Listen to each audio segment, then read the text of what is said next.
Howdy folks, welcome back to the channel for another video taking a look at some mods for Project Zomboid. Now, more specifically in this one, I'll be highlighting some of the best mods on the Steam Workshop right now that offer a totally custom experience. These will mostly be mods that offer a new challenge or mission-based scenario, either with a new map, new spawn points, new conditions, or just all of the above. These will be things to try if you're getting a little bored with regular survival playthroughs and want to try something truly different or unique. All of the mods covered in this video will be part of a mod pack I've linked in the description, so you can find them nice and easily. If you get some mods to try from this video or just find it entertaining, you can do me a huge favor by dropping the video a like and subscribing for more just like this one.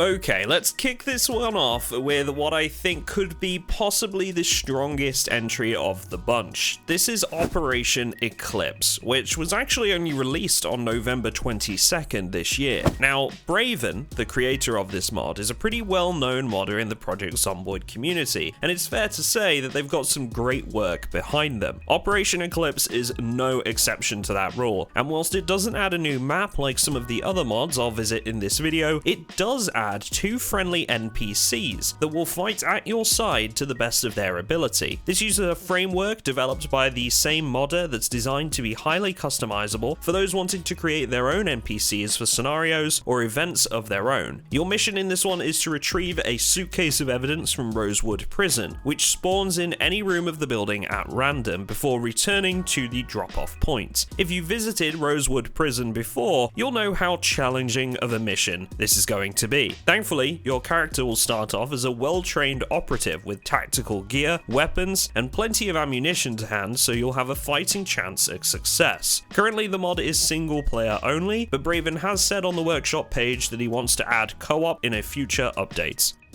Next up, I'd like to throw a setup into the mix that I've actually done a couple of videos on separately in the past. The map you're seeing in the footage is known as the Forest, which is the core component of this setup. Now, the Forest is a challenge in itself thanks to being a wilderness map that basically drops you in the middle of nowhere. There's much fewer buildings to speak of, and whilst there are points of interest to explore, loot spawns will be sparse as a result. To couple with this map, there are several mods on the Steam Workshop that can add things like wilderness crafting recipes to cover important items that would otherwise only be lootable, such as nails for building your base, for example. You can also find mods out there to remove the standard clothing from the game and replace them with craftable and ragged alternatives, which help to make the map properly challenging. If you're looking for a way to take on primitive survival in Project Zomboid and truly test your survival skills, this is the way to go. If you're interested in giving this setup a go with all of the proper mods in place for wilderness survival, and since that's a pretty long list I'd like to keep separate from this video, I've included a link in the description to another one of my videos covering this setup specifically. You'll find a link to those mods in the description of said video. Next on the list for today, we've got the 28 Days Later challenge, which is a dead simple mod but still offers a very unique and quite difficult experience in the early stages of the game. If you're looking for a way to spice up your spawn location, this is the mod to try. This mod drops you in one of the many clinics or hospitals across Kentucky, depending on what you select on the spawn menu. Now, one thing I will say is that the mod loses a lot of the early game challenge that I'd expect, because the game removes all zombies in your spawn building by default. I'd love to see an option that allowed zombies to spawn for that added difficulty. If you want to add immersion, simply unequip all of your character's clothing on the character creation page, and you'll find your character will have a hospital gown on spawn. There's nothing crazy with this one, no groundbreaking new mechanics, and I definitely think the modder is missing a trick by not having zombies spawn in the hospital itself, but if you've never tried spawning in a hospital before on Project Zomboid, this mod offers a really easy way to give it a go with no setup required.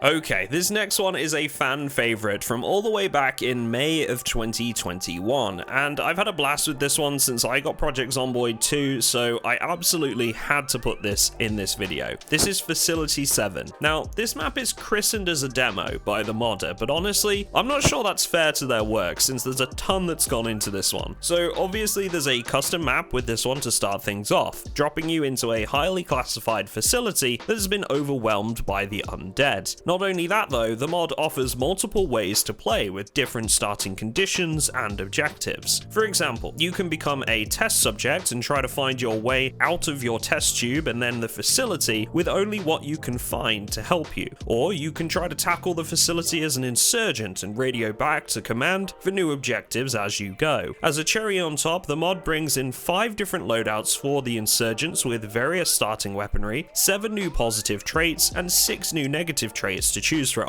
Spyjack, the creator, has gone above and beyond with this one, and his efforts show in the quality of the mod itself.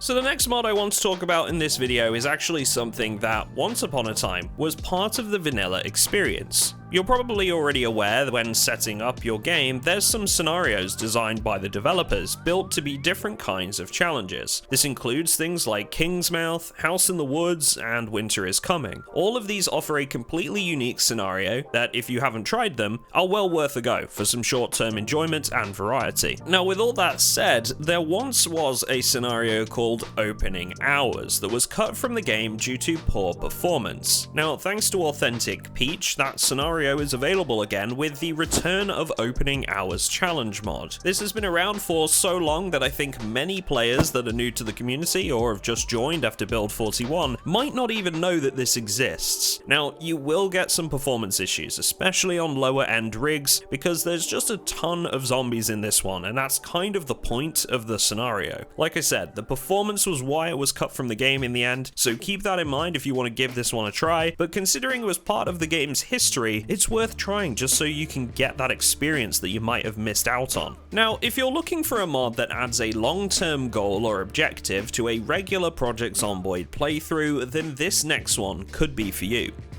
Now, it's a bit controversial, since a lot of players don't like the idea of adding a remedy to the zombie infection to Project Zomboid, but the mod Zombie Virus Vaccine hits a nice middle ground by making obtaining the vaccine a very lengthy process. You're going to be going full-on scientist in this one, collecting equipment to make your own laboratory, reading up on various research methods in chemistry and virology that will add new recipes to your repertoire, before finally, maybe, being able to develop a vaccine for the zombie virus. You can also take the corpses of the undead as test subjects, learning about their physiology and using it to aid your efforts. If you're interested in seeing a bit more on how this one plays out in practice, a good friend of mine and another amazing Project Zomboid creator known as Arian made a full video on this mod, and it's just absolutely stellar work. I'd recommend giving it a watch if you think you might want to give this one a try, so I'll leave a link to his video in the description too. Another mod that's great for adding to a regular playthrough for long-term goals is the Save Our Station mod, which has been around for a long time now and has solidified itself as one of the all-time greats on the Steam Workshop for Project Zomboid. Essentially, with this mod, you'll have the optional ability to keep the emergency broadcast frequency running by seeking out faults at different locations. With this mod, the emergency frequency will temporarily experience outages, and in order to fix them, you'll need to visit weather stations around the map. They are all designed by the creators of this mod as new areas to explore. When a fault occurs, a system diagnostic will be run that could take several days. Once complete, you'll need to use the new items added in the mod, the diagnostic manual and the National Weather Service registers, to identify what items you'll need to fix the error and the exact location of the fault. Find the control room, complete the repairs, and you'll be on your way until the next fault occurs. This mod adds some fantastic features for sustaining longevity in a regular playthrough, so makes a great choice for this video. Now, a lot of mods I've covered in this video so far add a lot of challenge to the game itself and naturally increase the difficulty as a result, but not everybody is looking for that. Sometimes you just want to experience something new. So if you're one of those people that aren't looking for some crazy gauntlet to run and are after something fresh, then the modder known as Monkey has a few scenario setups you might be interested in trying. These are all designed to offer a nomadic lifestyle for the player that wants to take a break from building a safe house and instead live life on the road.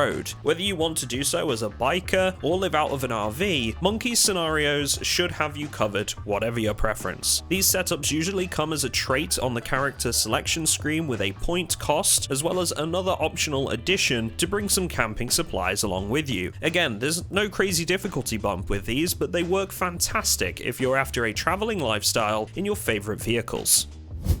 Okay, so the last mod I quickly wanted to touch on in this video doesn't have any objectives of its own, but it does offer something different to the average playthrough, and it's something I've had a blast with in a previous video on the channel. The Insurgent Black Ops Profession mod puts you in the shoes of a highly trained operative, complete with a loadout of your choice and skills that you can choose from in various departments too. All of this is selectable on the character creation screen, and as you'd expect, will make your life easier when it comes to various types of weaponry, vehicles, or survival skills. Now again, this mod doesn't have any objectives of its own, but it makes for a great mod to try if you want to focus more on gunplay than using melee weapons. It pairs great with a bunch of different firearms mods, and if you have a multiplayer server of your own, it's easy enough to work in your own objectives for a co-op playthrough like we did in a video using this mod that I'll leave linked in the description. We based our own scenario on dropping in at different locations, having to group up and retrieve a confidential package before extracting on a military frigate. The whole thing was a blast, and it really does show how versatile this mod can be in the right hands. So that's it from me in this one, folks, but if you've been playing with any mods at the moment that add custom scenarios, maps, or challenges, I'd be interested to hear about them in the comments section below. Just remember that YouTube doesn't tend to like links in the comments, so mod names only, please. Special thank you to all of my existing Patreon supporters for joining me on our whitelisted Project Zomboid server, where we host themes like Wilderness Survival, 10 Years Later, and Wave Defense events every single month. You'll find a link in the description if you want to join them, and give it a go for yourself. Thanks guys, and I will see you all in the next one.